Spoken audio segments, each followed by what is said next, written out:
Pagi ini saya dapat kunjungan dari Pak Menteri Desa dan Pak Wamen serta Dirjen dan ada tenaga ahli desa khusus, di mana kami membicarakan bagaimana mensinergikan antara kejaksaan dengan Kementerian Desa, dan tentunya ini adalah dalam rangka mewujudkan apa yang menjadi cita-cita kita bersama dalam mencetakkan desa. Untuk itu kami persilakan Pak Menteri untuk menyampaikan apa yang tadi kita bicarakan. Baik, terima kasih Pak Jaksa Agung Republik Indonesia. Assalamualaikum warahmatullahi wabarakatuh. Pagi ini kami lengkap dari Kementerian Desa dan PDT. Saya didampingi oleh Pak Wamen, Pak Sekjen, tadi Pak Dirjen, staf khusus, datang secara khusus ke Kejaksaan Agung Republik Indonesia dalam rangka melanjutkan kerjasama dan koordinasi selama ini. Jadi perlu kami sampaikan sebelum kami datang ke sini, beberapa bulan terakhir ini, sebanyak kepemimpinan kami di Kemendes, luar biasa support dari Kejaksaan Agung Republik Indonesia, di mana ada aplikasi khusus dari Kejaksaan Agung Republik Indonesia, itu aplikasi Jaga Desa, di mana Jaga Desa ini adalah aplikasi yang sangat membantu para kepala desa untuk melaporkan secara langsung tentang persoalan-persoalan yang ada di desa.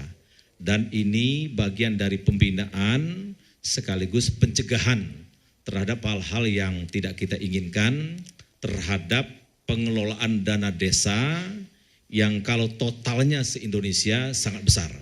Bayangkan selama 10 tahun terakhir, dana desa itu ada 610 triliun. Dan tahun ini, tahun 2025 ada 71 triliun. Nah, oleh karena itu kami dari Kementerian Desa dan Pembangunan Daerah Tertinggal perlu melakukan kolaborasi dengan aparat penegak hukum. Karena bagaimanapun tangan kami tentu tidak sanggup secara sendirian untuk memastikan bahwa rupiah per rupiah dana itu benar adanya dimanfaatkan untuk kesejahteraan rakyat dalam rangka untuk mengimplementasikan astacita Bapak Presiden Prabowo yang ke-6, yaitu membangun dari desa dan dari bawah untuk pemerataan ekonomi dan pemberantasan kemiskinan. Jadi sekali lagi kami ucapkan terima kasih Pak Jaksa Agung yang sudah luar biasa untuk membantu atau melakukan supervisi kepada kami sehingga dana desa itu benar-benar bisa digunakan. Nah, ke depan tentu kerjasama ini akan semakin kami intensifkan sehingga pencegahan, apalagi tadi kami bicarakan banyak kepala desa itu memang tidak paham tentang pertanggungjawaban keuangan. Nah, inilah tanggung jawab kami bersama untuk meningkatkan sumber daya manusia para kepala desa termasuk staf desa sehingga dalam memanfaatkan keuangan negara mereka semakin hari semakin baik. Nah, kira-kira gitu inti pokoknya. Sekali lagi kami datang ke sini mengucapkan terima kasih yang besar-besarnya kepada Pak Jaksa Agung dan jajaran karena setelah sungguh-sungguh dan tanpa kenal lelah membantu Kementerian Desa dan Pembangunan Daerah Tertinggal melalui program Jaga Desa, yaitu ada website atau aplikasi yang sangat berguna di tingkat desa dan ini sifatnya online, bagus sekali. Semoga nanti dengan aplikasi ini para kepala desa tidak mengalami kesulitan dalam bertanya ataupun minta jalan keluar bila mana ada hambatan-hambatan di tingkat desa. Saya kira itu Pak Jaksa Agung.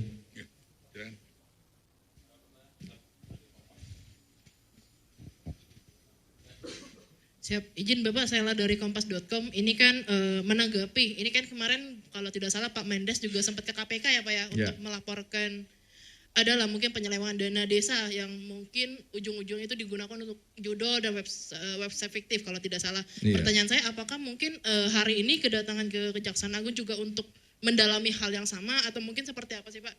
Lalu untuk mungkin dari Pak Jaksa Agung, tadi kan memang sudah disebutkan Pak, ini kan ada aplikasi ya.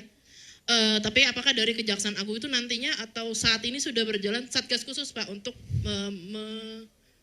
mengawasi lah penggunaan dana desa ini seperti apa. Lalu sedikit soal di luar soal acara untuk pajak Agung secara khusus. Ini kan pajak kejaksaan kembali diminta untuk berkontribusi lah untuk mengawasi satu jalannya kementerian. Belakangan ini kan kejaksaan juga sedang mengusut kasus-kasus besar nih Pak, terutama soal BUMN. Tapi di akhir kemarin itu Pak Febri, bawahannya Bapak itu sempat dilaporkan ke KPK. Apakah mungkin dari Kejaksaan Agung itu sempat melihat itu, apakah ini akan mengganggu pelaksanaan proses penegakan hukum atau seperti apa sih Pak? Terima kasih. Ya, jadi terima kasih dari kompas.com. Betul, kami tadi juga mendiskusikan dengan Pak Jaksa Agung dan jajaran bahwa hasil evaluasi kami beberapa tahun terakhir, terutama tahun 2024, banyak penyimpangan dana desa, diantaranya ada oknum kepala desa yang menggunakan untuk judi online atau ada juga untuk kepentingan lain, ya, sehingga apa? Ya, tahun lalu bukan tahun sekarang ya, atau ada website fiktif. Tadi juga kami bicarakan dan kami juga minta ini disupervisi atau didalami oleh pihak kejaksaan sehingga ada efek jera para oknum kepala desa itu tidak mengulangi dan yang belum melakukan jangan sampai melakukan. Inti pokoknya kami mohon support semua aparat penegak hukum karena bagaimanapun kami hanya bisa menyampaikan temuan-temuan, tapi yang bisa memproses atau bisa mendalami fakta-fakta yang ada di lapangan itu tentu aparat penegak hukum. Jadi tadi kami sampaikan juga bahwa ini menjadi salah satu concern dan yang paling penting rekan-rekan wartawan, karena atas arahan Bapak Presiden hasil dari rapat terbatas kabinet 2 minggu lalu, dalam waktu yang tidak lama akan ada koperasi desa merah putih. Nah, ini akan lebih banyak lagi dana masuk ke desa, akan banyak lagi usaha-usaha masuk ke desa. Ini juga kami sampaikan tadi, jangan sampai program yang bagus tapi disalahgunakan atau tidak direspon dengan baik oleh para kepala desa dan aparatnya. Jadi tadi kami sudah sampaikan juga, koperasi Desa Merah Putih ini harus kita dukung 1000%, karena ini insya Allah bisa menciptakan bangun desa, bangun Indonesia, dan bisa merealisasikan Asta-Cita ke-6 Bapak Presiden Prabowo. Itu yang kami sampaikan tadi, terima kasih. Ya, jadi pada dasarnya pendampingan ini full kita kerjakan dan baik dari segi preventif maupun represif. Jadi kita lakukan bagaimana mencegah terjadinya kebocoran.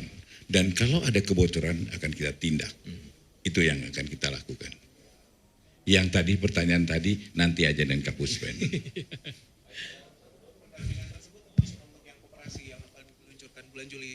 Iya pasti. Iya semuanya. Pasti semua.